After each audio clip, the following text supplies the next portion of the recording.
Je n'ai jamais douté de l'amour de ma mère. Elle était douce, attentive, toujours présente, même dans le silence. Mais ce que je ne savais pas, c'est qu'elle portait un secret plus lourd que tout ce qu'elle m'avait donné. 3 semaines après sa mort, en triant ses affaires, j'ai trouvé une enveloppe jaunie, glissée derrière un tiroir. Mon prénom n'y figurait pas. L'encre était effacée par le temps, mais j'ai tout lu.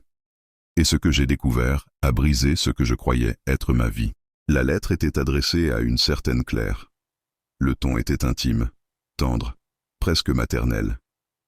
Je pense à toi chaque jour, ma fille. Ma fille. J'ai relu la phrase au moins 10 fois. Elle parlait à une autre que moi.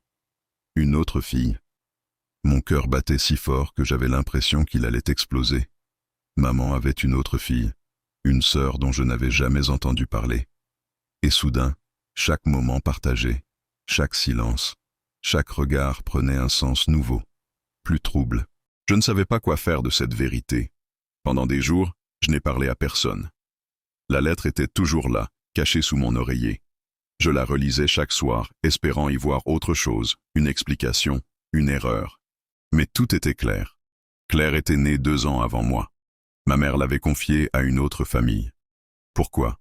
Où était-elle maintenant? Était-elle au courant de mon existence? Et surtout, pourquoi maman m'avait-elle tout caché? J'ai commencé à fouiller. Dans les papiers de ma mère, dans ses albums, dans les tiroirs qu'elle gardait toujours fermés.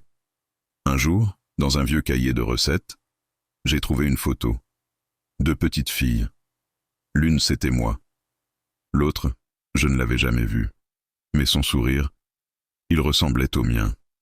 Au dos de la photo, il y avait une date et un prénom écrit au crayon. Claire. Mon cœur s'est serré, c'était réel. Ce n'était pas un rêve. Elle avait existé. Je ne pouvais plus garder ça pour moi. Un soir, j'ai décidé d'en parler à mon père. Il m'a écouté en silence, le regard vide. Puis il a simplement dit « Je voulais t'en parler, mais ta mère m'en a empêché. » Sa voix tremblait. Il savait. Depuis toujours. Il m'a raconté que Claire était née quand ils étaient très jeunes, dans une période difficile. Ils avaient dû faire un choix. Ma mère ne s'en était jamais remise. Et moi, j'étais né pour combler ce vide, sans le savoir. Je suis resté des heures dans ma chambre, à pleurer sans bruit. J'avais l'impression d'avoir volé ma place. Et si Claire n'avait jamais été donnée? Est-ce que j'aurais existé? Est-ce que j'étais juste un pansement sur une blessure trop profonde? Mais malgré la douleur, je voulais savoir. Je devais la retrouver. J'ai cherché sur les réseaux, sur les registres. J'ai même contacté une vieille amie de ma mère. Chaque piste était floue, mais un nom est revenu. Claire D. Claire D vivait à seulement 2 heures de route. J'ai hésité des jours entiers. Et si elle ne voulait pas me connaître? Et si je réveillais une douleur qu'elle avait réussi à enfouir? Mais le besoin de vérité était plus fort que la peur. Un dimanche matin, j'ai pris le train. J'avais noté son adresse, sans même savoir ce que j'allais lui dire. Mon cœur battait si fort que je ne sentais plus mes jambes. Devant sa porte, j'ai respiré profondément. Et j'ai frappé. Une femme m'a ouvert. Elle avait les mêmes yeux que moi, le même pli au coin des lèvres. Elle m'a regardé longtemps, sans parler.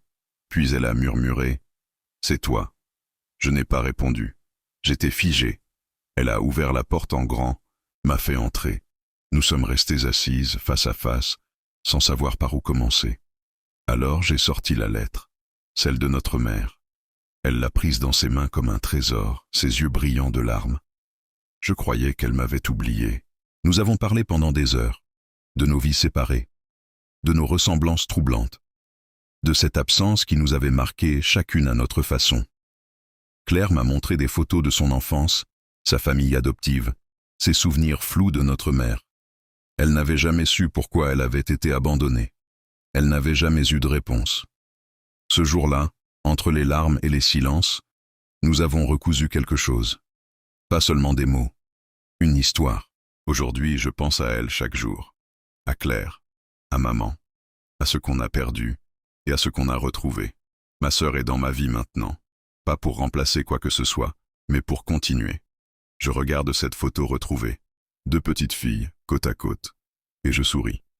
Je n'ai jamais douté de l'amour de ma mère, même avec ses silences, même avec ses secrets. Car au fond, tout ce qu'elle a fait, c'était pour que nous ne manquions jamais d'amour.